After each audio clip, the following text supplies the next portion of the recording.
Los buenos días a los amigos televidentes. Hoy con un tececito en la mano, despertando a esta hora.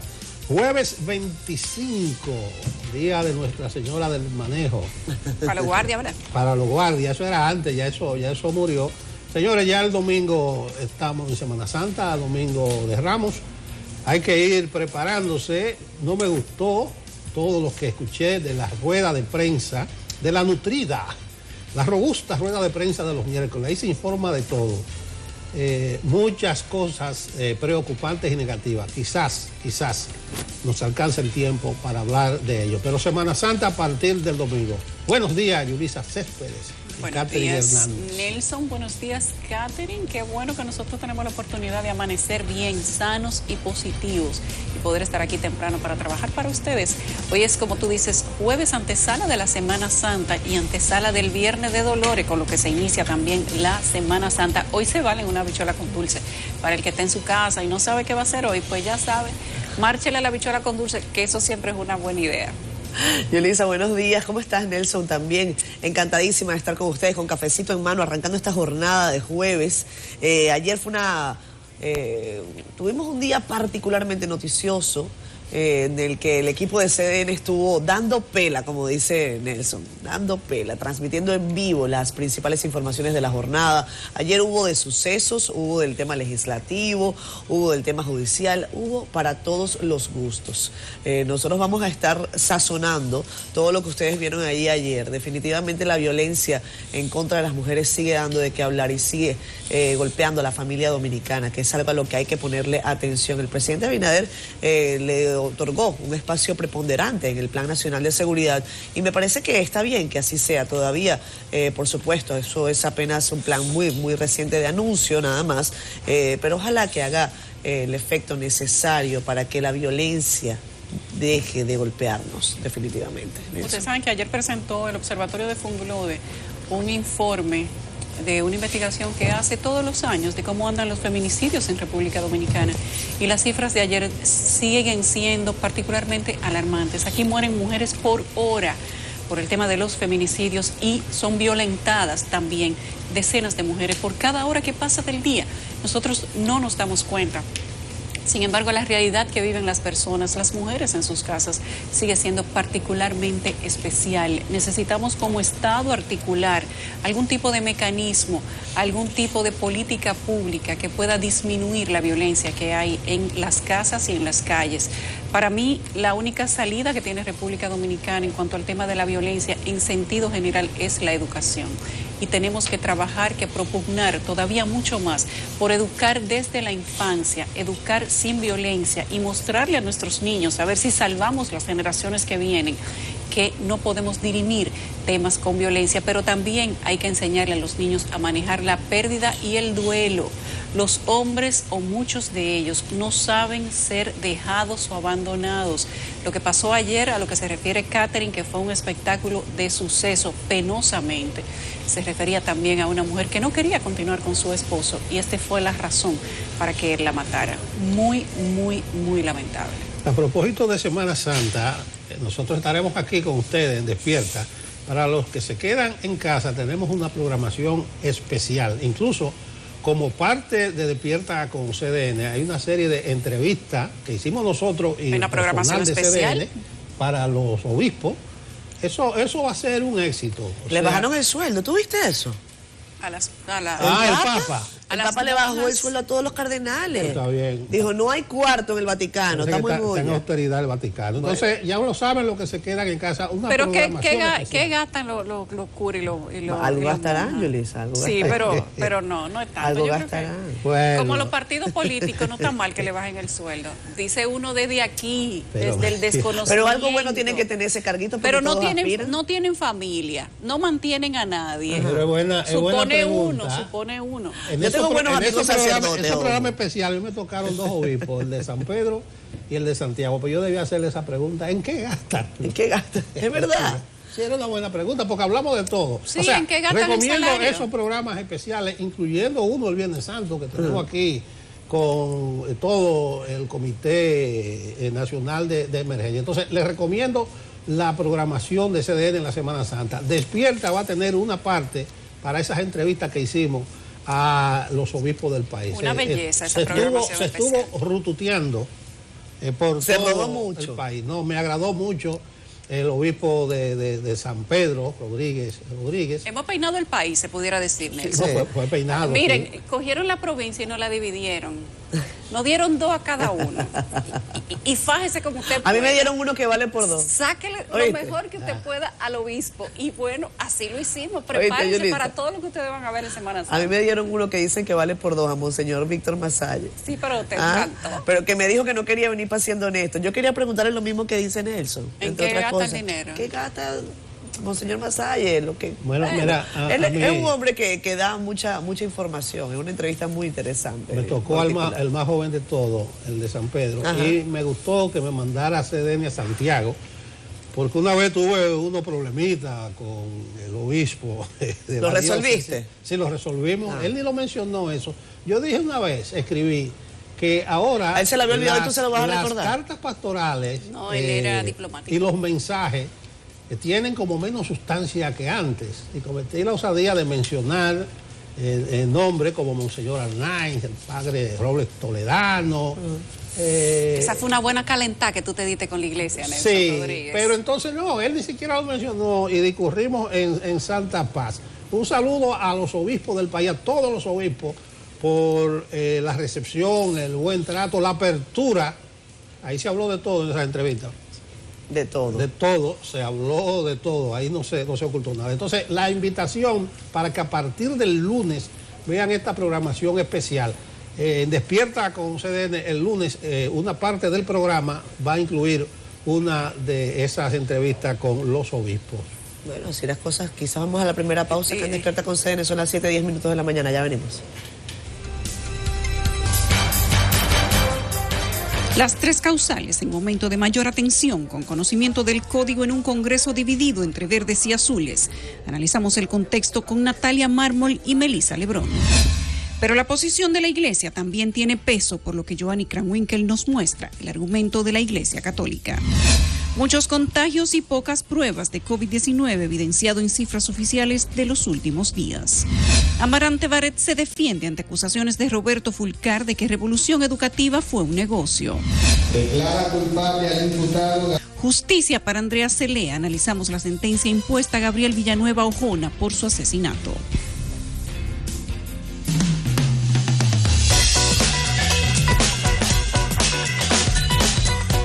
A las 7:15 de la mañana les presentamos entonces las portadas de los principales diarios impresos del país para que usted no salga de su casa sin estar bien informado. Adelante, Francisco Medrano, buenos días. Hola, muy buenos días, Yulisa. Como adelantas, vamos a hacer un recorrido por los periódicos que circulan en nuestro país.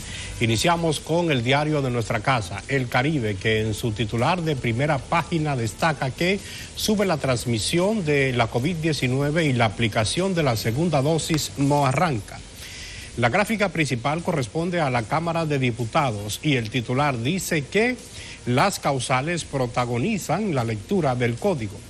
El siguiente llamado también gira en torno a este tema y refiere las declaraciones de la coordinadora de participación ciudadana, Lady Blanco, quien dijo que la promesa de las 3 causales fue un engaño. La segunda fotografía está ubicada en la esquina inferior derecha y muestra al presidente Luis Abinader. Y el título dice que el gobierno apuesta al desarrollo turístico de Miches. El segundo llamado resalta en amarillo que Amarante Barret defiende la revolución educativa de Danilo Medina. El Caribe trae otra fotografía en su portada. Se trata de la secretaria de Estado de Comercio de España, Xiana Margarita Méndez. Y el titular de la nota reseña que el comercio España-República Dominicana está en su mejor momento. El diario de nuestra casa no pasa por alto las noticias o la noticia que acaparó la atención en el día de ayer, y es que un hombre mató a su esposa y puso en vilo a todo un barrio. Mientras que en materia judicial reseña que el presidente del Colegio de Abogados rechaza el traslado de un juez de la Suprema Corte de Justicia. Vamos a ver ahora el periódico Diario Libre. De inmediato presentamos su portada de este jueves y su titular de primera página, que dice de la manera siguiente: los libros de texto en las escuelas públicas tienen más de 5 años desactualizados. La fotografía principal corresponde a lo que ocurrió ayer en Alma Rosa y el título de la imagen destaca que 8 horas de tensión. En el colgante derecho, este impreso reseña que preocupa el aumento de transmisión de COVID-19. Más abajo, Diario Libre informa que Donald Guerrero es demandado en Puerto Rico. Mientras que en la esquina inferior derecha informa que condenan a Gabriel Villanueva por la muerte de Andrea Celea. En la esquina superior derecha y a todo color, Diario Libre trae una foto de la Cámara de Diputados cuyo titular es el siguiente: comienzan a leer nuevo Código Penal e incluyen la nueva causal del aborto. Miremos ahora el periódico Listín Diario de este jueves. De inmediato presentamos su principal titular en el día de hoy. Dice de la manera siguiente: la JUCA dispara casos tuberculosis y se registran 75% de contagios entre jóvenes vapeadores. Bueno, la fotografía principal corresponde al juicio que este miércoles llegó a su fin y reseña que impusieron 20 años de cárcel al asesino de Andrea Celea. Otro llamado en esta portada informa que acuerdan mitigar la carestía en el área de la construcción. Mientras que en la esquina inferior izquierda, el Listín Diario refiere que la Cámara de Diputados deja fuera las 3 causales. Ahora compartimos las actividades colocadas en agenda para este jueves. A las 9 de la mañana hay un acto de productores de cacao. Esto será en la AIRD, la Asociación de Industrias de República Dominicana, Avenida Sarasota número 20. A las 10 de la mañana inicio programa de obras públicas en la provincia de Dajabón. También a las 10, Prosoli invita al premio Mujer Supérate 2021, Salón Verde del Palacio Nacional. A las 10 de la mañana, Proconsumidor lanza operativo Semana Santa 2021. Esto será en la sede de Proconsumidor, Avenida Charles Sommer, número 33, en el sector Los Prados. A las 2 de la tarde, conferencia virtual sobre el propósito corporativo. Esto será por la plataforma Zoom. También a las 2:30, rueda de prensa del Centro de Operaciones de Emergencias. Esto será en la sede del COE. Y a las 3 de la tarde, graduación de becados del programa Creando tu Futuro. Esto será en el Palacio Municipal de Santo Domingo Este. Pues así andan las informaciones este jueves y las actividades en agenda de interés noticioso. Retornamos con ustedes. Gracias, Francisco, que tengas buen día también.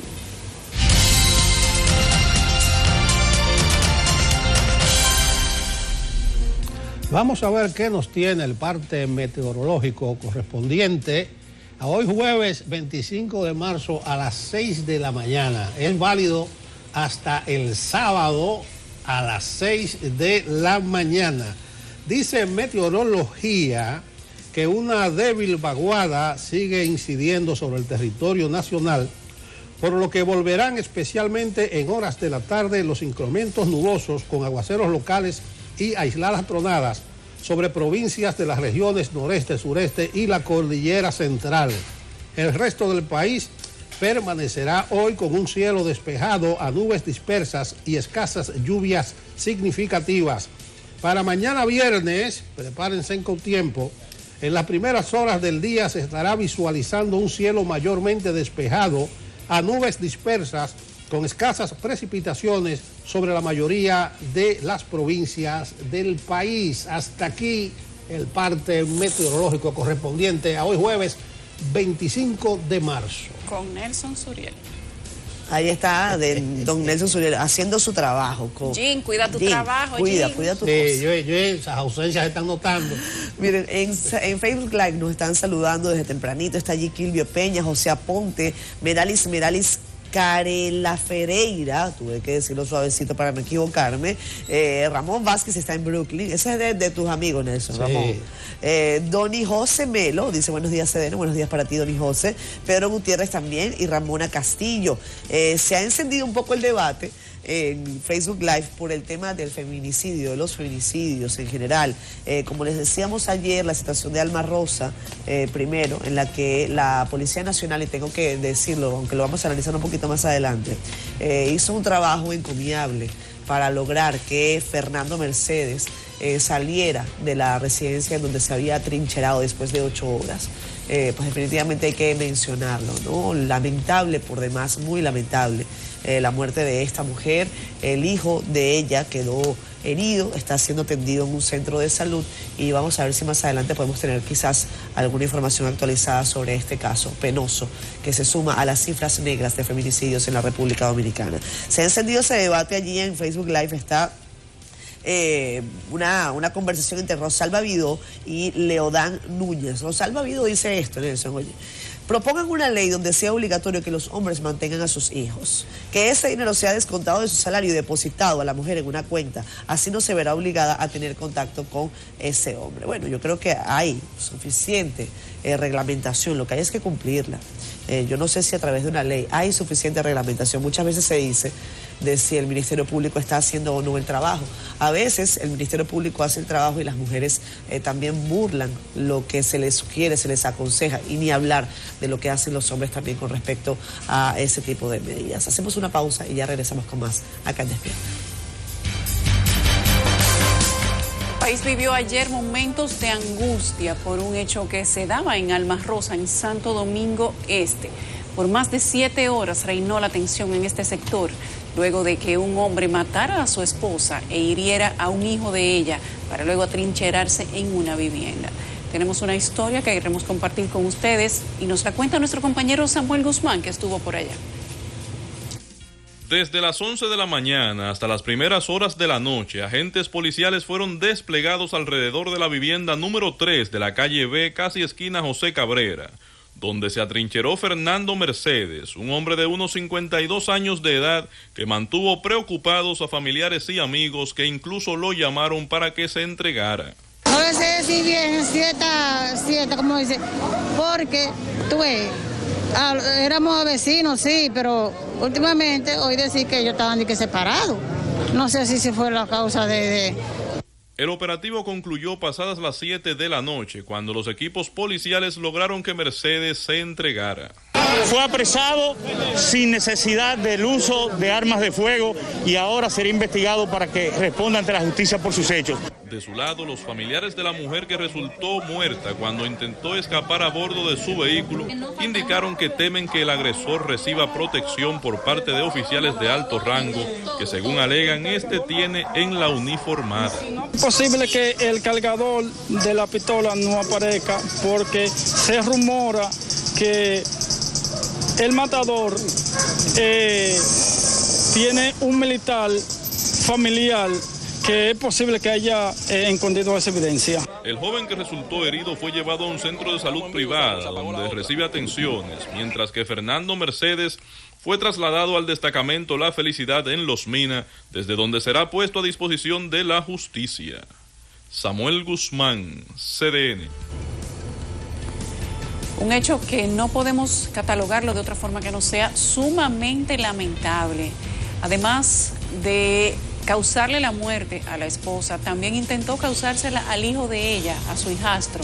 Se hablan de muchas teorías, de que la señora no quería continuar con él, de que el señor estaba un poco frustrado porque había perdido su trabajo hacía solo algunos días. Sin embargo, nada de eso es atenuante para quitarle la vida a una mujer. República Dominicana está inmerso en un proceso de violencia que vive desde hace muchos años y resulta que de manera consecutiva la mujer termina siendo víctima, presa de estos argumentos de la violencia de muchos hombres, no de todos, pero de muchos.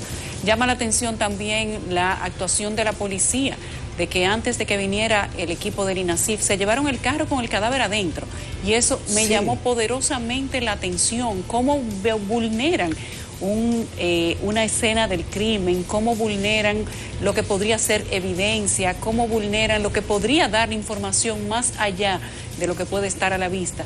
Y a nadie parecería llamarle la atención, simplemente llegó la policía, buscaron la llave, se montaron en el carro, se llevaron la jipeta con la señora muerta adentro. No tuvieron Eso fue muy raro. la cortesía de darle dignidad a lo que había sucedido en ese momento. Pudo venir una ambulancia, tomar el cadáver, que lo levantara el INASIF. No, vino la policía y se llevó el vehículo con la mujer muerta ahí.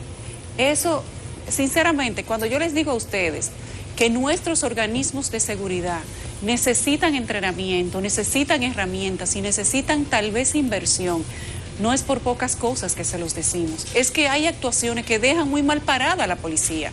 Y en momentos como esto, a uno no le queda más nada que presionarse. Así es. Y otro de los temas que también llamó la atención ayer, Yulisa, en eso, y que estuvimos acá en CDN haciéndole seguimiento, fue el caso de Andrea Celea.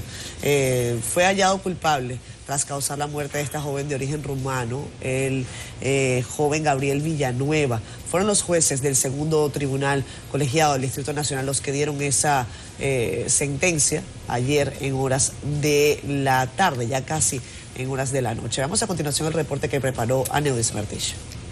Declara culpable al imputado Gabriel Villanueva Honora de violar las disposiciones de los artículos 295, 309 numeral 2, 309 numeral 3, letra E del Código Penal Dominicano, que tipifican y sancionan crimen de homicidio, violencia intrafamiliar agravada con la circunstancia de amenaza y en consecuencia le condena a 20 años de prisión. Ante la espera por más de 2 años, la sed de justicia en favor de los familiares de Andrea Celea, al parecer ha sido saciada. Tras la condena de 20 años de prisión en contra de Gabriel Villanueva, luego de haber sido hallado culpable de homicidio en contra de la joven de origen rumano. Y simplemente quiero decir gracias a todos, a un país completo que estuvo pendiente de este caso, y justicia por Andrea. Mucho dolor, mucho dolor. Tan pronto se produjo la decisión, el procesado calificó de injusta la sentencia en su contra. ¿Qué te parece la decisión? Me acaban de condenar siendo inocente. Al motivar la decisión de la Corte, el juez David Timoteo Peguero argumentó que las investigaciones determinaron que la joven no se lanzó del 8º piso del hotel en el que se encontraba hospedada con Gabriel Villanueva. Quedando por vía de consecuencia establecido y también descarta un eventual accidente. Quedando por vía de consecuencia establecido que se trató de un impulso por fuerza externa. De su lado, la defensa y la madre del victimario responsabilizaron a los medios de comunicación de la condena de Villanueva y aseguraron que apelarán la decisión. Que los medios han ganado con su presión y que vamos a apelar con más ganas ahora. Porque lamentablemente nosotros tenemos un sistema de justicia que en este momento se están llevando juicios paralelos en las redes. Es su trabajo, lo entiendo. Nosotros vamos a hacer un uso efectivo de la norma y no vamos a atacar ni al tribunal ni a nadie en específico. Vamos a atacar la decisión. Los jueces explicaron que se determinó además que hubo un círculo de violencia doméstica e intrafamiliar que llevaron a los hechos lamentables. Villanueva deberá cumplir su condena en el Centro de Corrección y Rehabilitación de San Pedro de Macorís, donde actualmente se encuentra recluido. Aneudis Martich, CDN. Un caso como esto definitivamente hace que uno se ponga a pensar sobre la pericia que tienen que tener las autoridades y en las que tienen que profundizar para determinar y llegar a la verdad. Porque a fin de cuentas es a eso, a lo que uno aspira. Evidentemente la madre de una de las partes decía, bueno, los medios se hicieron lo que lamentable que ella piense que sea un tema de los medios de comunicación y que no asuma la responsabilidad de entender que su hijo estaba metido en un círculo de violencia y que definitivamente esa situación se salió de las manos. Lo que ocurrió allí, hay que destacar la labor que ha tenido Rosalba Ramos desde la Fiscalía del Distrito para probar pericialmente que Andrea Celea fue lanzada del piso 8 de ese hotel de la capital. Había un círculo de violencia. Andrea Celea tenía rastros de violencia en sus codos, en su espalda. Había dicho insistentemente que ella tenía miedo por su vida. Entonces, lo que allí se ve es casi que digno de CSI y ojalá que este joven pues cumpla esa pena y que pueda salir a la sociedad transformado. Esa es una pena, es una familia que va a tener mucho dolor, tanto él, la familia de él, como la familia de Andrea Celea, a la que ella definitivamente nunca va a poder volver. La justicia a veces tiene esas cosas, ¿no? ¿Se hizo justicia? Sí, en los tribunales, pero esa joven no va a regresar más nunca a su familia. Aunque a Andrea no hay manera de devolverle la vida, yo creo que la sentencia del día de ayer, aunque pudo ser más alta, y la indemnización pudo ser más alta, estamos hablando de 5 millones de pesos, $86,000 por la vida de una persona. Ciertamente no hay dinero. Son 20 años de cárcel. No hay suma que se le pueda poner a esa madre para decirle que eso es en compensación por haberle matado a su hija. Sí, por habérsela matado, porque quedó evidenciado en ese tribunal con pruebas técnicas que Andrea Celea no se tiró de un hotel. A Andrea Celea la asesinaron, la lanzaron. Pero lo peor de todo esto es ver cómo continúan en un proceso de negación. Y aunque uno pudiera justificar que el papel de la madre probablemente sea el de protección, ahí, aunque uno no quiera criticarla, tiene necesariamente que mencionar que Gabriel Villanueva Ojona, ojo, hay que mencionarle sus dos apellidos porque aquí mucha gente de los medios de comunicación no quería hablar de ese tema ni mencionarlo en el momento del asesinato, porque muchas de estas comunicadoras o influencer eran parte de un servicio que daba la mamá de Gabriel Villanueva Ojona. Y así se trató con esa doble moral al principio. Y el caso de la mamá es un proceso de negación de que ese muchacho tuvo una educación sin límites y lo ha evidenciado todo el proceso judicial. Y hoy esas son las consecuencias de tener un hijo al que usted no le pone límites, no le establece responsabilidades y se lo da todo. Un muchacho de 20 y pico de años que nunca trabajó, que simplemente vivía de la beneficencia de los padres y al que nunca le enseñaron el respeto por el ser humano ni el trato a una mujer. Y por eso él maltrataba a todas sus novias. Decían los testigos del residencial donde vivían que Andrea Celea no era la primera y que ahí los escándalos de violencia de él maltratando y golpeando las novias que en diferentes épocas había tenido eran épicos y que en muchas ocasiones tuvieron que llamar a la policía. Andrea Celea incluso había puesto querella en contra de este señor Villanueva Ojona, precisamente porque era violentada, maltratada de manera consistente y permanente. Y su madre, que hoy dice que esa fue la condena por presión de los medios de comunicación, nunca intervino para llevar a su hijo a un centro de terapia para que dejara de maltratar a las mujeres que decidían compartir su vida con él. Y hoy ese es el resultado. Miren, señores, otro hecho de ayer que ocupó la atención pública fue la ocupación por un grupo de médicos, encabezado por el presidente del Colegio Médico, Waldo Ariel Suero, de las instalaciones del Ministerio de Salud Pública. Es un grupo de médicos que fue cancelado y piden ser repuestos en sus cargos. Hay una situación un poquito compleja. Yo mencioné al principio que no me gustaron algunas cosas de la rueda de prensa de ayer. Me preocuparon tres cosas. Dice Ten Pérez, el asesor del Ministerio de Salud, que la transmisión del COVID pasó de 1.5 a 2.5. Dice él que no es para preocuparse, pero eso es un 70%. O sea, en la transmisión, la cantidad que una persona sintomática o asintomática puede contagiar. Y dice el director de epidemiología respecto al silencio epidemiológico. Recuérdense que la semana pasada en 21 lugares no estaban reportando casos de COVID. Él dice que ya eso bajó a nuevos lugares y que lo que pasó fue que sustituyeron el personal y el nuevo personal no dominaba el protocolo. Probablemente por ahí anden parte de los médicos cancelados. Y un tercer aspecto sobre el plan de vacunación. Ya decía ayer que no me cuadra que estén vacunando guardias, policías y maestros y que el plan haya cambiado su rumbo, porque no están vacunados los de 65 a 70 ni de los 60 en adelante, además que no le correspondía a los guardias ahora. Dice Belicia Costa, viceministra de Salud Colectiva, que debieran publicar la lista de los centros en la página, en el portal Vacúnate RD. Parece que ayer hubo una confusión y no estaba. Yo creo que hay que atender a esos médicos que están ahí. El asunto es que muchos de ellos ocupaban posiciones administrativas y fueron dejados fuera, fueron cancelados. Lo que dice Waldo en representación de los médicos es que deben dejarlo en otro puesto, que ocupen otra función, pero que han perdido no solamente sus empleos, sino que han perdido también su derecho a pensión con un buen salario. Entonces yo lo que aspiro es que el ministro de Salud le preste atención a la situación de estos médicos que ocupan las instalaciones, la sede del Ministerio de Salud, que sean repuestos en su cargo o por lo menos que no lo dejen fuera del sistema educativo. Vamos a ver la historia de nuestra compañera Yanela Pimentel sobre esta situación que incluso ya provocó el desmayo de algunos de sus médicos. Aquí me sacan en camilla e inconsciente.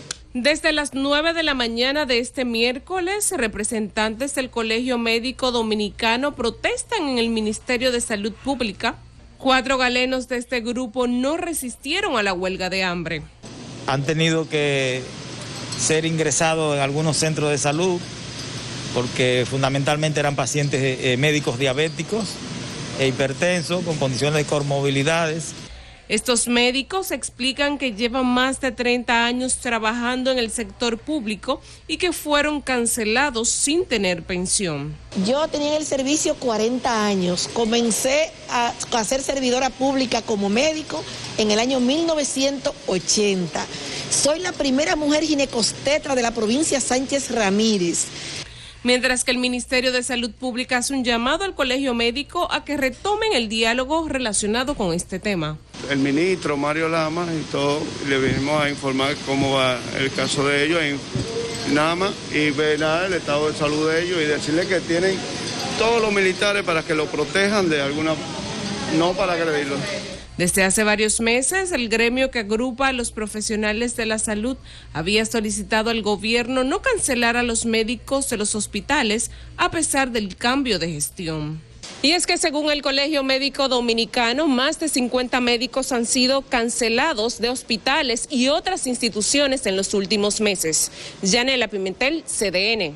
Bueno, que se atiendan esos reclamos de los médicos. Incluso Waldo ha estado en una actitud muy colaborativa con el actual gobierno. No debieran hacerle eso. Y atención a los indicadores que se manejaron ayer en la única rueda de prensa semanal. Señores, ahí fluyen las informaciones a granel. Den más informaciones de manera repetida, hagan 3 ruedas de prensa, mantengan a la gente al tanto de las cosas. Y ojo con la Semana Santa, está pasando algo. A la Merkel en Alemania le tumbaron el confinamiento de Semana Santa que ella iba a hacer. La gente salió a la calle a protestar y tuvo que echar para atrás. Pero mire, en la región está acabando la pandemia. Está con una ola, como una ola brava. En Chile, Paraguay, Uruguay, ya vimos el récord de más de 3.000 muertos en un día en Brasil y más de 300.000 fallecidos. Ojalá que la Semana Santa no dañe. Te voy a decir algo. Te aporto Oye, 30 millones de contagios hoy en Estados Unidos. Oye esto, acá en República Dominicana. Si es como las autoridades han dicho, que la gente tiene que ir a vacunar, porque ya lo aclararon, ya no hay duda por lo menos desde las autoridades. La segunda dosis usted debe aplicársela en el mismo lugar en donde usted recibió la primera dosis. Por lo tanto, calculo yo que por lo menos 800.000 personas no pueden moverse para ningún lado en Semana Santa. A menos que usted se haya vacunado en su lugar de vacacionar. Buen punto. ¿Entiende? Entonces, en la Semana Santa usted no debería ir para ningún lado, porque usted tiene que estar aquí vacunándose. O a menos que usted se vacune y salga, pero eso podría interrumpir el plan de Semana Santa de mucha gente. 800.000 personas están allí.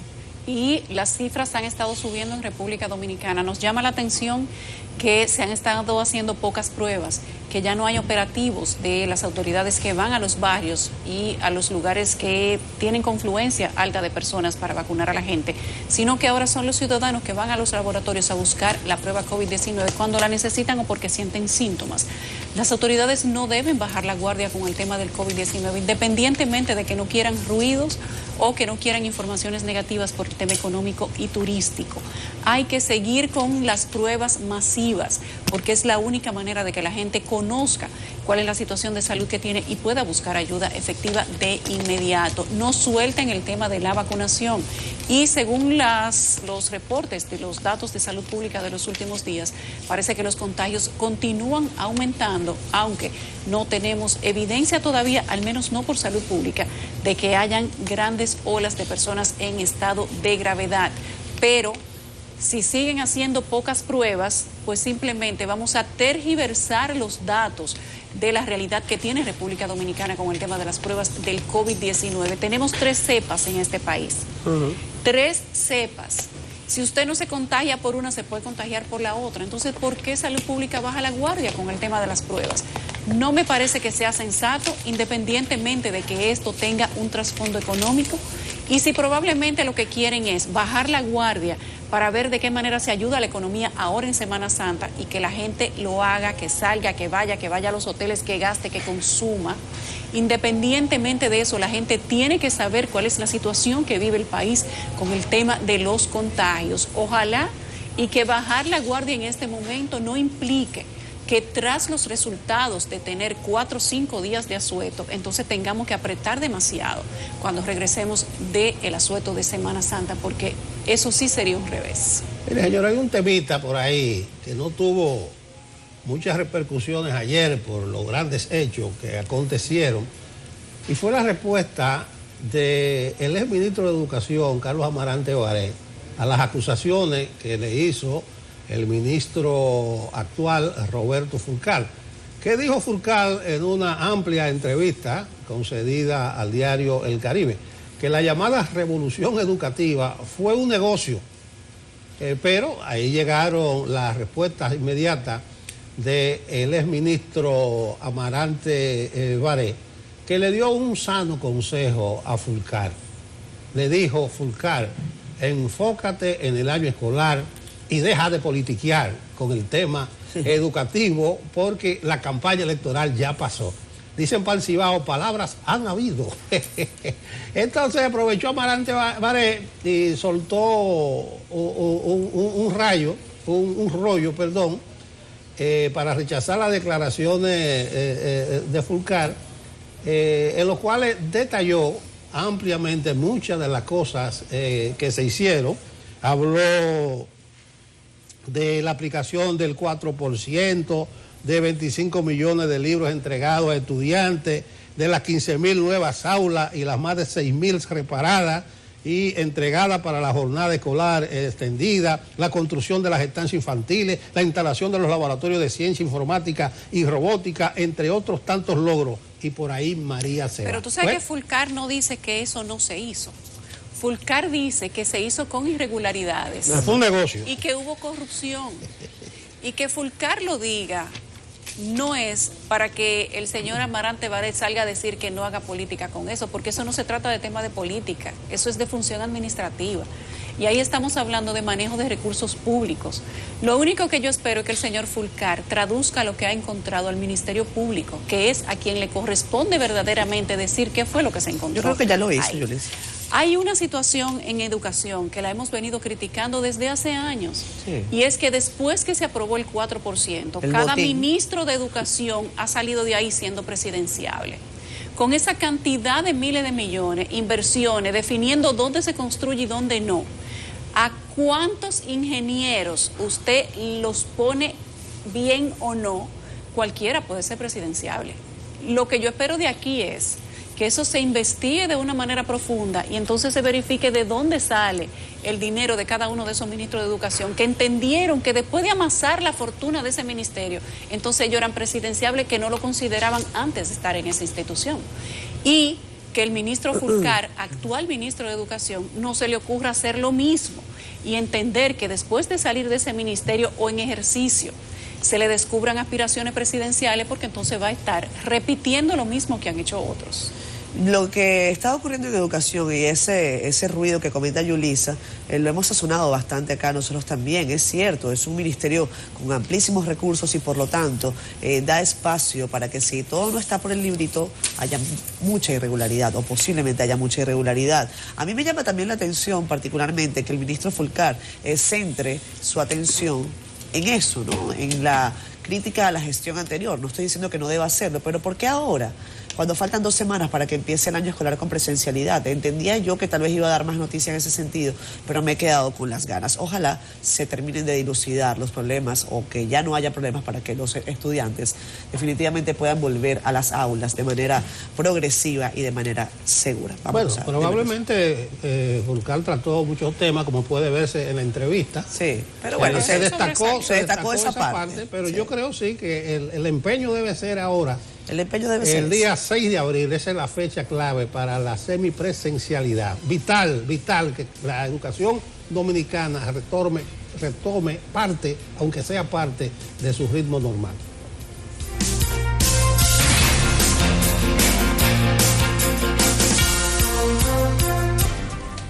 Estamos de vuelta en Despierta con CDN y hoy iniciamos ya el proceso de las entrevistas con el actual presidente del Tribunal Superior Electoral, quien sustituyó al expresidente Román Jáquez, que pasó a la Junta Central Electoral y ahora pues tiene una plana nueva, aunque nosotros hemos dicho aquí que probablemente no sabemos si será transitoria o definitiva. Tenemos aquí al señor Marcos Antonio Cruz García, el actual presidente del Tribunal Superior Electoral, y con él vamos a tener una interesante entrevista respecto de cómo han marchado las cosas después de su llegada. Bienvenido, señor García. Muchas gracias a ustedes por la invitación. A las órdenes. Se puede decir que usted pasó de un escritorio a otro, pero dentro del mismo tribunal. Probablemente ya con la suficiente experiencia para que el ritmo de trabajo no haya sufrido ninguna alteración. Así es. Explíquenos. Bueno, de hecho, tras nuestra designación en julio del año 2017 como suplente del presidente, nos desempeñamos en varias ocasiones al frente del tribunal por razones de viaje del presidente Román Jáquez. No correspondió pues dirigir el pleno y algunas deliberaciones y algunos casos que nos correspondió resolver en ese momento. Es un área en la que nosotros hemos venido trabajando desde hace ya varios años y entonces pues tenemos la oportunidad de desplegar una serie de proyectos en los cuales hemos venido trabajando y estamos en estos momentos impulsando. ¿Cómo será el proceso de escogencia de los nuevos jueces del Tribunal Superior Electoral? ¿Cuáles son los aprestos que están haciéndose en ese sentido? Bueno, considerando el momento actual, el periodo nuestro termina el 21 de julio de este año y lo que procede es que el Consejo Nacional de la Magistratura oportunamente, tomando en consideración de que el proceso se toma aproximadamente unos 40, 45 días, desde el momento en el que el Consejo Nacional de la Magistratura hace la convocatoria y los interesados presentan sus expedientes, pues entonces se pasa a una fase de evaluación, se hace una preselección y de esa preselección entonces se pasa a las entrevistas. Las entrevistas, entonces, una vez terminado ese proceso, el Consejo Nacional de la Magistratura se aboca a evaluar a los entrevistados y a escoger, en este caso, los titulares y a los suplentes, pero en sí escoge 10 jueces en principio. Y dentro de ellos designa 5 titulares y los 5 suplentes correspondientes. Es un proceso que regularmente toma más o menos 40, 45 días. Y por lo tanto, para estar dentro más o menos del tiempo correspondiéndose con el tiempo de vencimiento de esta designación que habíamos tenido, pues estaríamos hablando de que para finales de mayo, principios de junio, podría ser una fecha apropiada para que el Consejo pudiera estar reuniéndose. Sí, si tomamos en cuenta que en 2 experiencias pasadas, la primera, diríamos, renovación por tercio del Tribunal Constitucional, prácticamente se tomó un año. La primera también del Tribunal Superior Electoral se tomó también prácticamente un año. Lo ideal sería de que se puedan hacer los cambios dentro del periodo establecido para que no tengamos que estar corriendo el plazo por mucho tiempo. Bueno, pero no hay tanta prisa, al no ser un año electoral, aunque ustedes tienen su propia dinámica que no dependen de los certámenes electorales, habrá tiempo. Usted está ahí desde el 17, ¿de dónde proviene usted? De la designación que hizo el Consejo Nacional de la Magistratura en julio del 17. Sí, pero antes. Anteriormente nos desempeñábamos como asesor de la presidencia del Tribunal Constitucional y como asesor técnico legal de la Comisión Permanente de Justicia de la Cámara de Diputados. Usted tiene experiencia acumulada en la administración de justicia y en el manejo de los procesos electorales. Sí, de hecho venimos ligados, diríamos que a todos estos procesos de reforma en el sector justicia desde el año 2000, en que nos desempeñábamos como director ejecutivo del Comisionado de Apoyo para la Reforma y Modernización de la Justicia. ¿Qué está haciendo el Tribunal Superior Electoral ahora, que no tiene mucho ruido, que los partidos políticos no se están peleando, que no se habla de 1.700 impugnaciones por procesos políticos? ¿En qué se encuentra inmerso entonces el Tribunal Superior Electoral? ¿Tiene casos atrasados? Sí, de hecho tenemos, diríamos que una carga procesal que quedó pendiente al término del proceso electoral del año pasado, porque prácticamente la gran cantidad de casos, cientos y cientos de casos que entraron durante la parte ya post-electoral, post-evento, pues todas las impugnaciones que se dieron y que fueron al Tribunal Superior Electoral fueron decididas por el Pleno, pero fueron emitidas más bien los dispositivos, quedando pendientes las motivaciones de todas esas sentencias. Entonces, cuando llegamos, encontramos esa carga procesal pendiente, unas 900 sentencias pendientes de motivación, que es en la que estamos trabajando. Y lo mismo estamos haciendo en la parte de rectificaciones de acta del Estado Civil, que es la otra área de producción del tribunal. Entre esas 900, usted dice 900 sentencias pendientes. ¿Tienen ustedes a lo mejor alguna pormenorización de ellas? ¿En qué están centradas las denuncias, las partes? ¿Cuál es el principal escollo allí? No, estas son las impugnaciones que se hacen regularmente. ¿De los procesos? Sí, cuando termina el proceso electoral, pues se dan reclamos por parte de algunos candidatos que no quedan satisfechos con los resultados y plantean a veces revisión de actas, revisión de resultados. Y todo esto tiene que resolverse antes de la juramentación de los que han sido ya, diríamos, reconocidos por la Junta Central Electoral, o para los fines de que la Junta Central Electoral, una vez el tribunal decida las impugnaciones, formalmente declare a esos ganadores. ¿Se han planteado un tiempo ustedes para resolver estas sentencias? Así es, eso fue parte de lo que hicimos desde que entramos en noviembre del año pasado. Inmediatamente iniciamos un plan para abordar la motivación de todas estas sentencias.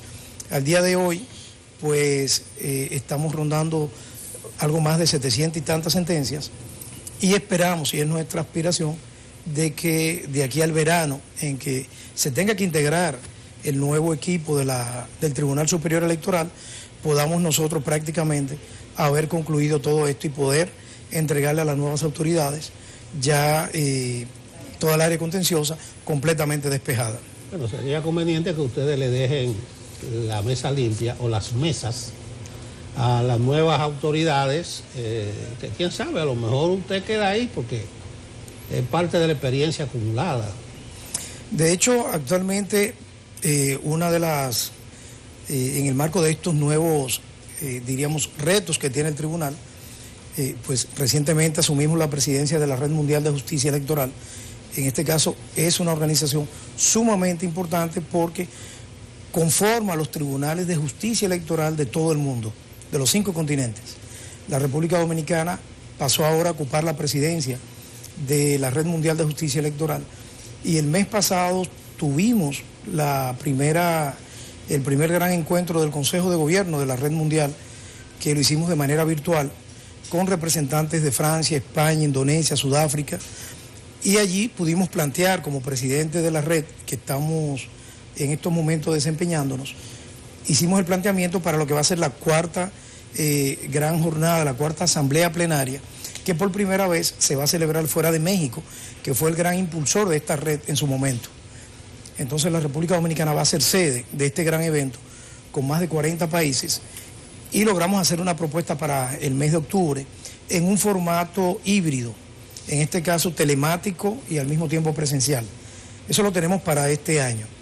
Es el gran reto que tiene la República Dominicana de que a través del Tribunal Superior Electoral pueda exhibir su experiencia compartida en toda esta materia.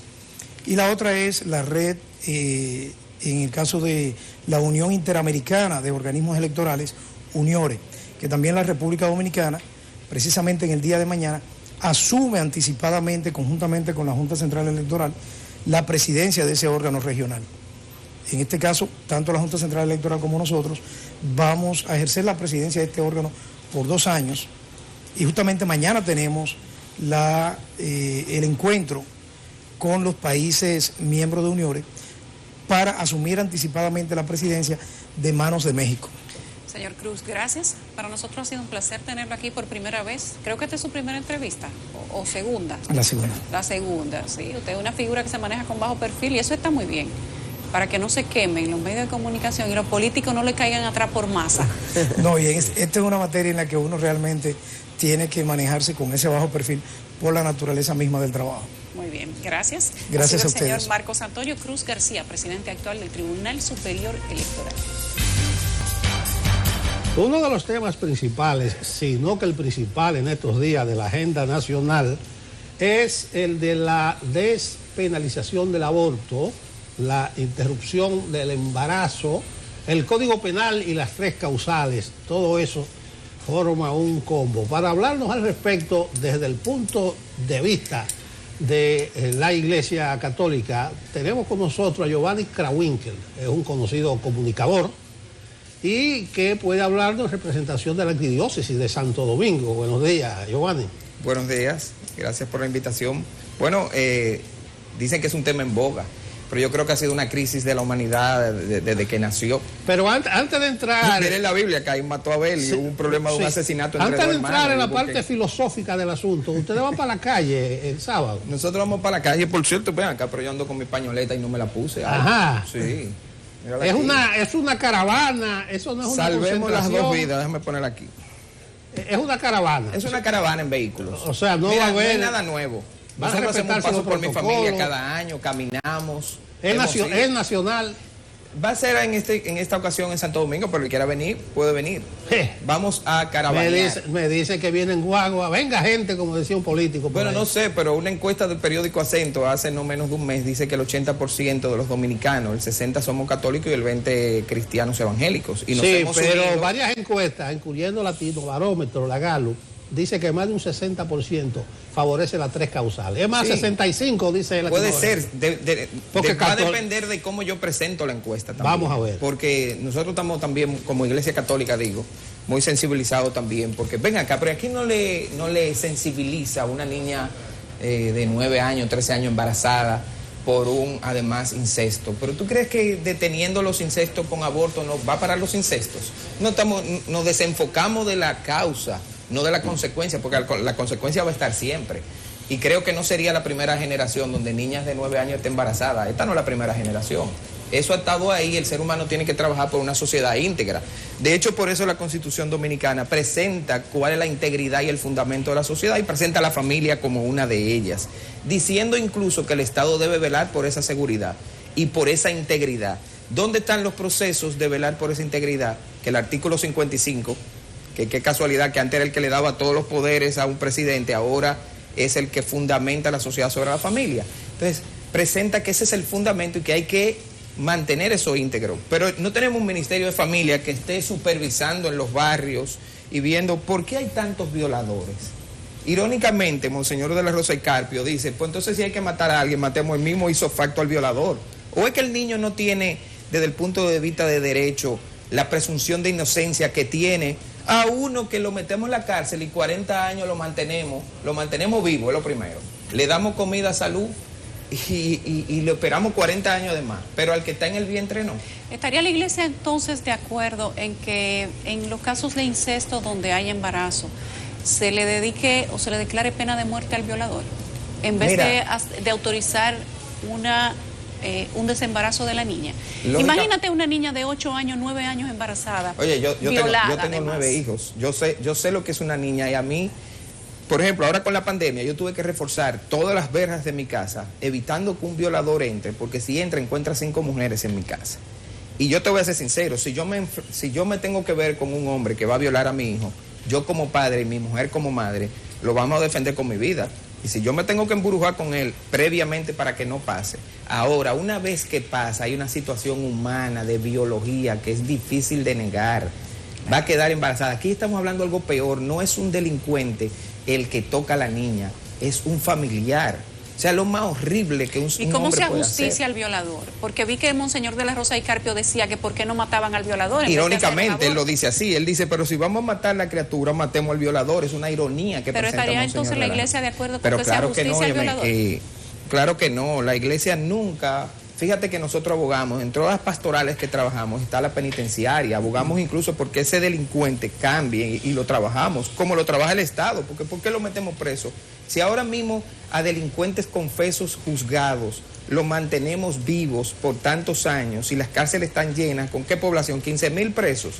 Entonces la Iglesia Católica, lógicamente, por la pena de muerte, no está de acuerdo. Eso lo ha dicho desde el Papa Francisco hasta todos los laicos, que habemos, que aquí tengo que decir, señora, la Iglesia Católica no son los curas, los obispos, habemos una serie de laicos. Yo tengo 20 años trabajando como ejecutivo de la Conferencia del Episcopado y a la par soy periodista, soy fotógrafo, he estado aquí en CDN 8 años con Fran Camilo. Entonces, todo esto lo estamos analizando a la luz de la ciencia. Tenemos 7 universidades dando ciencias, nosotros no damos religión en la universidad, de ciencias. Un porcentaje altísimo de los médicos de este país han salido de ahí.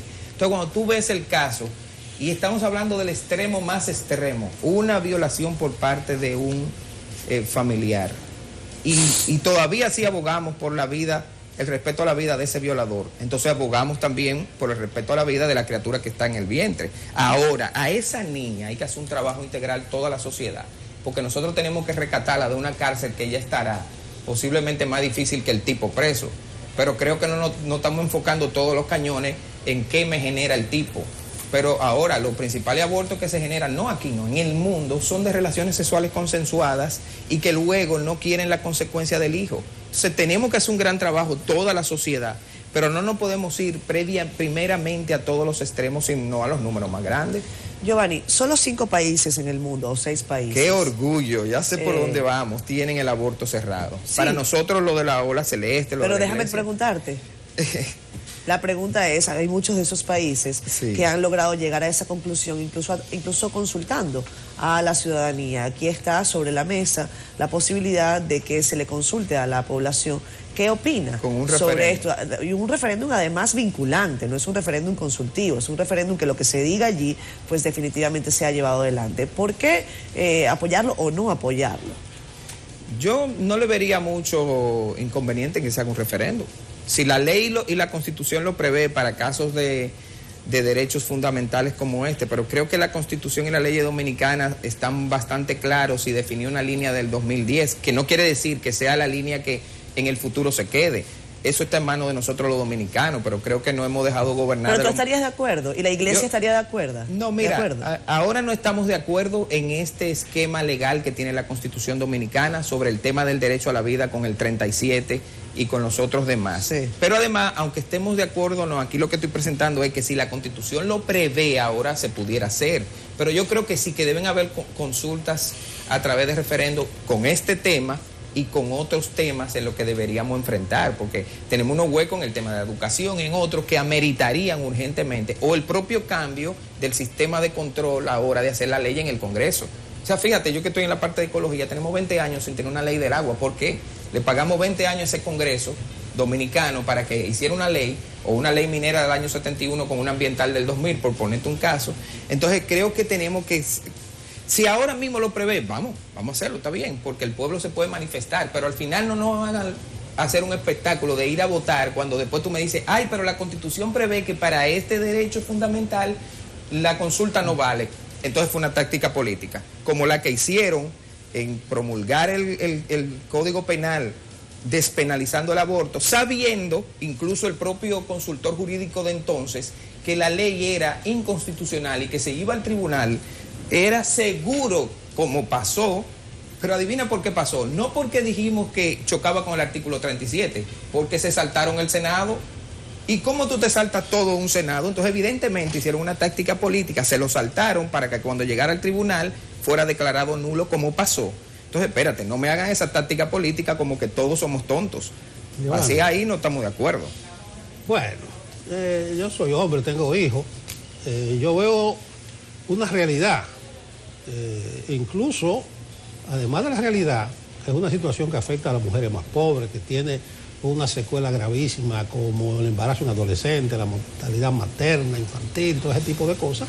La ciencia médica que te está diciendo que eso puede ser viable, pero olvidémonos de eso.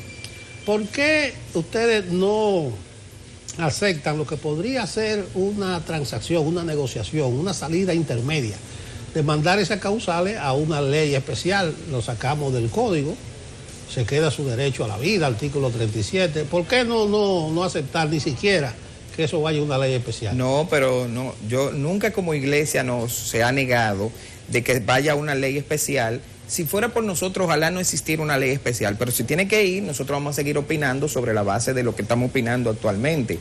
Incluso hay que decir algo, hay que sacar ese código penal, por Dios, ahí estamos penalizando delitos con penas de hace el año 1800, por o eso, no existen por delitos. eso te pregunto, entonces, entre otras cosas, para que avance el código. Sí, pero sí, vamos y para que resuelva yo particularmente, personalmente, bueno, no pasa nada. Se supone que estamos en una sociedad de derecho en la que, bueno, pues presentemos el otro esquema. A lo mejor en una ley especial se pueden ver otras cosas, como ¿para qué hacer una ley cuando los protocolos médicos saben qué hacer? Por ejemplo, mi hermana, que es médico, llegó con una preeclampsia grave con su primer embarazo. ¿Qué hacían? Y ella es médico y llega y enseguida el doctor le dice, vamos a desembarazarte. Le dice, no, aguántate. Llama a un perinatólogo rápido, llama a una cardióloga, tenme aquí un equipo médico y vamos a intentar salvar también a mi hija. ¿Qué pasó? Ahí está mi sobrina, 23 años. Pero todos los casos no son iguales. Ahora, nosotros sí creemos que los protocolos de salud pública dan respuesta a lo que está planteando la causal de que es necesario. Y ahora que está penalizado el aborto, no hay ni un médico preso. Y hay una serie de abortos en la práctica que se dan bajo legrados, que no son supervisados por nadie, ni por el Ministerio de Salud Pública, ni por el Estado. Simplemente se hizo un legrado, la mujer se desembarazó. Pero no hablamos de cómo se desembaraza, de qué hay que hacer para no es quitarse una espinilla a una mujer. Yo que estaba acompañando a mi esposa en sus cesáreas dentro de quirófano, óyeme, tú sabes lo difícil que cualquier método que presenta para desembarazarla es lo más violento que a una mujer se le puede hacer. O sea que hay que ver antes, y no me digan que no tiene un impacto porque no está en los códigos psiquiátricos. Nosotros que acompañamos muchas mujeres, muchísimas mujeres en los barrios también. La Iglesia Católica tiene 700 parroquias en el país, a la par de otros, de dispensarios, universidades. O sea que nosotros estamos en contacto directo con la población y con la problemática en los barrios, muy de cerca, cuando otros grupos no lo están en otros sitios, pero no están ahí. Y recibimos cuando hacen el aborto y sabemos lo que padecen por eso. A la par de la grave situación por la falta de educación que genera violadores. Hoy tenemos una cultura que genera y engendra violadores. Pensamos que la cultura que actualmente no iba a generar eso, pues sí. Entonces ahora tenemos un conflicto social que creo que es una oportunidad maravillosa en la que pues vamos a arreglar todas las cosas. Giovanni, te escucho hablar y me parece que hablas como si a las mujeres les diera placer abortar. Porque dices se dan de manera común, se hacen bajo la descripción del legrado. No creo que ninguna madre le dé placer abortar no le da, definitivamente la mujer tiene... Y las tres causales plantean situaciones excepcionales cuando no haya la primera condición para salvar a ambos, porque el compromiso del médico es salvarlos a los dos.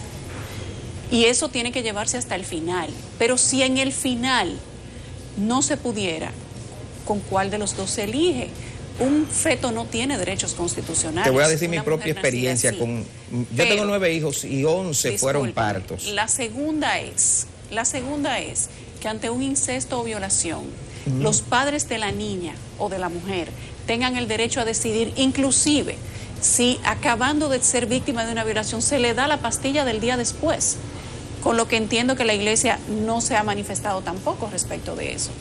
Y la otra sería, en caso de que el feto no viva después de haber nacido, no tenga cerebro, que es la condición que se plantea dentro de las tres causales, ¿por qué hacer que la mujer llegue hasta término? Entonces, ¿por qué la Iglesia plantea o quiere plantear ante los ojos de la sociedad como que a la mujer le da placer abortar? Porque eso es incorrecto. No creo que nunca hayamos presentado eso. Definitivamente estoy diciendo lo más violento que le puede pasar a una mujer por su propio instinto maternal. que los protocolos le dicen al médico, te llegó con una preeclampsia, en el caso de que está poniendo en riesgo a la madre. Y te decía de mi experiencia, porque con uno de los embarazos de mi esposa, el médico nos dijo, mira, no es viable, nos explicó los parámetros en que venía, y si en 2 horas, y estaba en las primeras etapas, 8 o 10 semanas, no la desembarazamos, porque ya realmente no hay una viabilidad, ya no existe, me dijo, no existe, mira la ecografía y mira. Entonces hay que hacer un legrado, porque si no le viene una tremenda infección. Hicimos el legrado. Eso no fue un aborto. Y lo segundo, si el médico, como tú dices, agotando los recursos para las 2 vidas, un ginecólogo no es un perinatólogo, no es el anestesiólogo. Él llama a un perinatólogo, que es el que sabe sobre, y le dice, nada que hacer. El médico no es punible, nadie lo puede acusar, como ha estado pasando hasta ahora. En ese caso no se oponen. No, pero entonces están a favor de una no de se las necesita, no que no estamos de acuerdo con que el médico haga lo que tiene que hacer, como tú decías, para salvarlos a los 2, agota los recursos que dice el protocolo de salud pública actual. ¿Por qué a él hay que meterle miedo de que va a ser penalizado? No debería ser. Entonces, digamos que es un fantasma presentar en ese escenario. Entonces yo pienso que se deberían hablar ya de 2 causales, porque al parecer hay consenso. No que quiere decir que las otras lo hay, sino que una de ellas no se necesitaría presentar como una causal, porque yo tengo ya la respuesta en los protocolos que no penaliza al médico, y mucho menos la penaliza a ella, porque ¿cómo va a penalizar a esa madre? Si al revés, ella ni quizás se dé cuenta de que haya que desembarazarla porque la situación se puso grave. No, para la mujer es un trauma. Perder un hijo es un trauma que te acompaña de por vida. Gracias, Giovanni. Quieren negarlo. Se nos acabó el tiempo, Giovanni. Seguro tenemos más temas de los que hablar. Pero venimos después, todos los días, gracias a Dios, un programa pegado. Un tema inagotable. 9 hijos que tú tienes. 9 hijos y 3 nietos. Un semental. Un hombre con mucha paciencia. Que cree en la amar la vida, amar la vida. Pero bueno, hay muchas cosas. Amar la vida es también cuidar la creación. Y estamos en eso también. 9 hijos con la misma madre. Con mi esposa. Con la misma madre. 9 cesáreas, además, acompañado por médicos científicos dominicanos. Aquí hay brillantes. Giovanni Krawinkel, de la Arquidiócesis de Santo Domingo. Gracias. Siempre a su orden. Sigue en agenda tú. Sigue.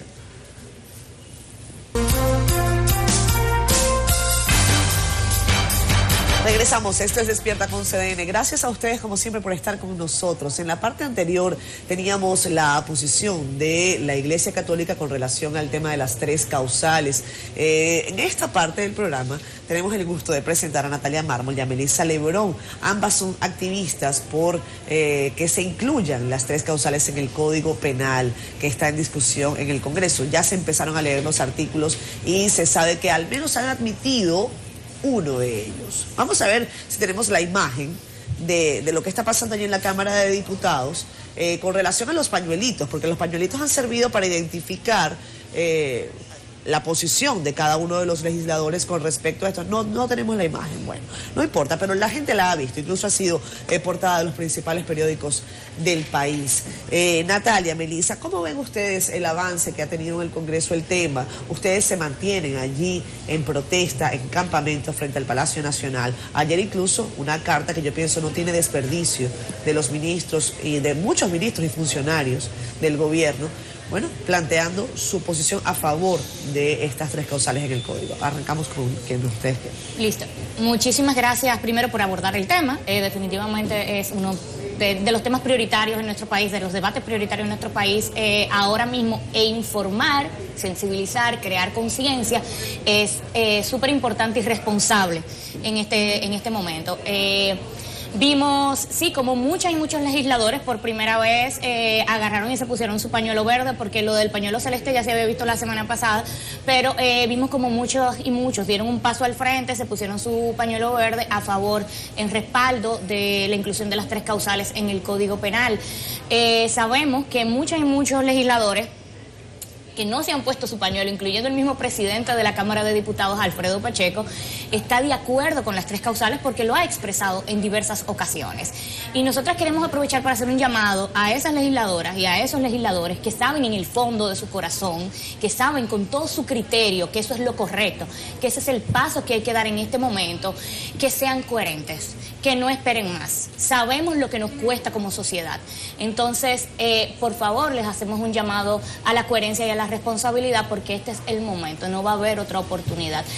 somos uno de los 6 países, incluyendo el Vaticano, o sea, 5 si no incluimos el Vaticano, uno de los 5 países en el mundo que todavía mantiene una penalización absoluta. Y si vemos cuáles son los otros países, vemos que tienen unos índices de pobreza bastante altos, son, en el caso de nuestra región, son los que están con los menores índices de desarrollo humano de la región, que tienen las mayores brechas de desigualdad, y en temas de protección de derechos a las mujeres son los que están en los últimos en la cola. Entonces, es evidente que esto es una política de salud pública, una legislación que debe garantizar que se ejerzan las políticas de salud pública necesarias para salvar la vida y proteger la salud de las niñas y las mujeres.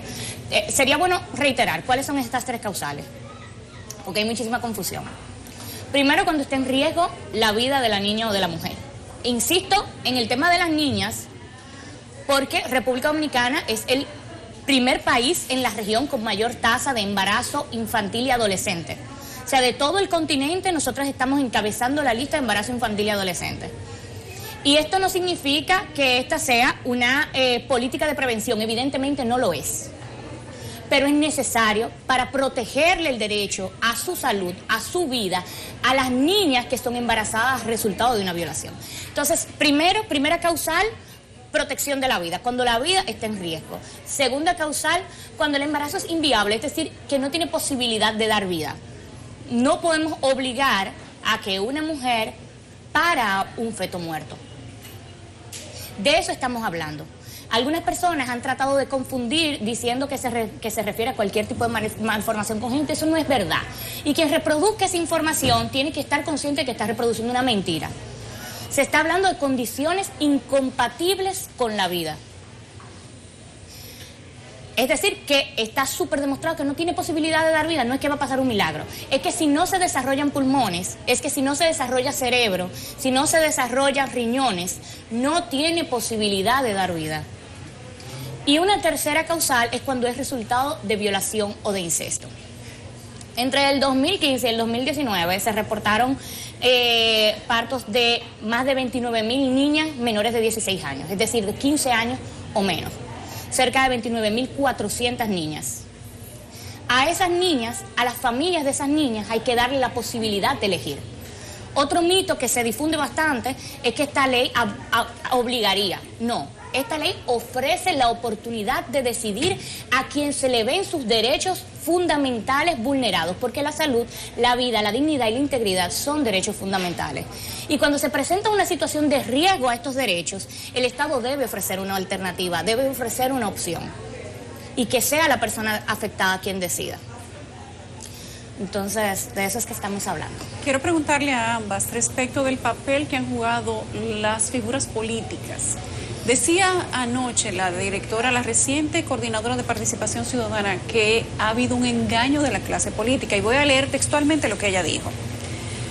Fue un engaño de campaña. Las mujeres fueron a votar porque creyeron y ahora no quieren pagar el costo político.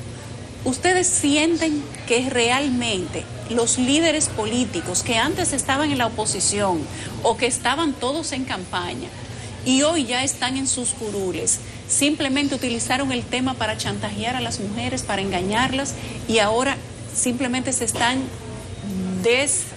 irresponsabilizando del compromiso que asumieron? ¿Cómo lo ven ustedes desde su bancada? En este momento estamos viviendo una situación de mucha tensión en el país, porque se incluyen las 3 causales en todo el Código Penal. Nosotras no pensábamos que iba a haber tanta tensión, porque esto fue una de las promesas que realizó el PRM durante su campaña. A diferencia de lo que pronunció el presidente hace unos días, de que él no quiere imponerse, que él no quiere bajar línea, no estamos pidiendo eso, porque no es una posición personal. No le estamos pidiendo que dé órdenes o que dé un mandato del personal de sus preferencias. Estamos exigiendo que él cumpla lo que pronunció cuando él fue candidato del PRM. Porque cuando usted es candidato, usted es la voz y la cara de ese partido. Usted está pronunciando lo que como partido se llegó a consenso, y son las promesas y son sus políticas de campaña y hay pronunciaciones públicas del presidente en entrevistas. También el PRM como partido se pronunció a favor de las causales y que de llegar al poder las iban a incluir en el Código Penal. No estamos exigiendo ninguna posición ni que se imponga nada. Estamos exigiendo que se cumpla lo que el PRM prometió en su campaña. Bueno, el propósito del PRM, los funcionarios que firmaron un documento ayer envían un ruido, porque el que tiene que fijar posición es el partido que está ahí. No me gustó que solo 3 ministros firmaron eso, y entre los 3 una sola mujer, la ministra de la mujer. Hay otras 2 mujeres en el gabinete que no lo firmaron. Lo de la pañoleta no me gustó. Las Verdes, un periódico hizo el recuento de 24 y habían 16 hombres. Yo creo que hay algo de inconsecuencia entre las legisladoras, entre las mujeres diputadas, que debieran manifestarse y perder la vergüenza, como tú dices, en Mármol. Mi pregunta es la misma que le hice al representante de la arquidiócesis. Ustedes se transan porque eso vaya a una ley especial, ¿verdad? O sea, no necesariamente que estén en el código. No, hemos sido muy enfáticas con esto.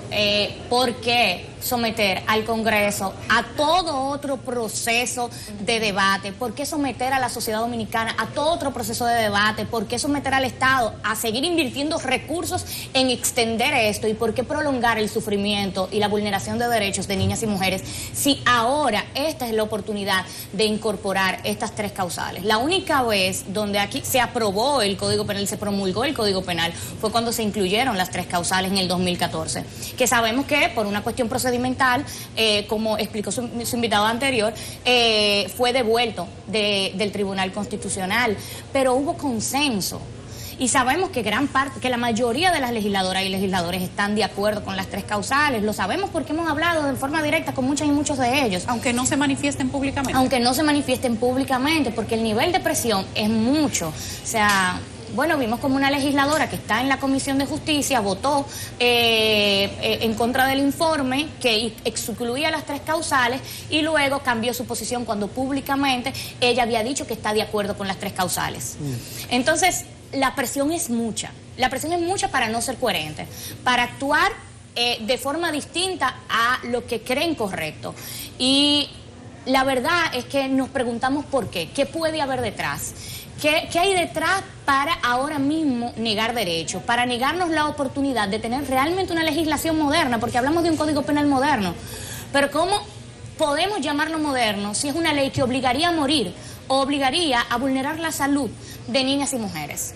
Y comentando del invitado anterior que tenía, me sorprendió que él está de acuerdo con la causal incompatibilidad, o sea... Con la primera causal. Con la primera y con la segunda. Porque él expresó una historia de su compañera en la que se le interrumpió, se le realizó un legrado porque el embarazo era incompatible con la vida. Entonces, de eso es que estamos hablando. ¿Por qué si estamos de acuerdo no puede estar en el Código Penal? O sea, esas son las incoherencias que a mí me llaman la atención. Natalia, Melissa, a mí me ha llamado la atención. En el fondo también, estamos de acuerdo, pero no queremos que se sepa. Natalia, Melissa, ustedes son jóvenes, no por eso con poca experiencia, y han dado esta lucha al frente del Palacio Nacional desde hace ya varias semanas.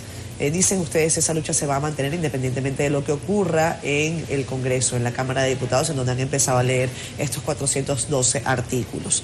Hay diputados también jovencísimos que han decidido estar en contra de las 3 causales. Y a mí me ha sorprendido, porque incluso dicen los revolucionarios, Nelson, que la juventud es propia de los revolucionarios y que ser joven y no revolucionario es casi que antibiológico. No sé cómo aprecian ustedes esas posiciones de los diputados más jóvenes del Congreso que se han manifestado en contra de las 3 causales en el Código Penal. A mí me parece lamentable, o sea, decepcionante realmente, y yo creo que a las y los jóvenes nos llama a hacer conciencia y a reflexionar sobre la calidad de los legisladores que elegimos y por los cuales votamos. Y para el 2024 yo creo que es un llamado de atención para toda la sociedad dominicana, es un llamado de atención. Y tenemos que reiterar que la mayor parte de la sociedad dominicana está de acuerdo con las 3 causales, así lo demuestran todas las encuestas. Nosotros los jóvenes estamos llamados a ser las personas que siempre promueven y propulsan los cambios. Las generaciones nuevas, las más recientes, siempre somos las que encabezamos que se cambien las leyes, siempre tratamos de defender los derechos fundamentales, siempre somos quienes estamos proponiendo cambios, porque somos quienes tenemos mejores visiones del futuro, estamos siempre a la vanguardia y es realmente decepcionante ver cómo nuestras propias generaciones, ver cómo las personas por las cuales nosotras votamos para que legislen a favor de todos y todas, para que nos defiendan una vez, ahora mismo que tienen el curul y ganaron, nos han decepcionado y nos han dejado de lado cuando la mayoría son del PRM. Sí, los legisladores, la mayoría, además de una posición ambigua, ambivalente, vergonzante, diría yo, envían mensajes confusos. En un momento se habló de una causal, todavía ayer se hablaba de integrar una. Eso sí podría ser un punto que ustedes estarían de acuerdo. Porque esta es una lucha muy larga. Sí, pero no es así. Esa no es una causa, esa no es la causal vida. O sea, es el mismo estado de necesidad que existe ahora mismo. Es cuando es inminente la muerte, cuando ya es el último momento y ya es inminente la muerte, entonces ahí actuar, aunque se pueda perder esa vida. Esto ahí no entraría en condiciones, por ejemplo, como un cáncer de tiroides o cáncer de mama, que necesitarían, si en la sonografía se ve, necesitamos darle este tratamiento a esta mujer o si no esa mujer se va a morir.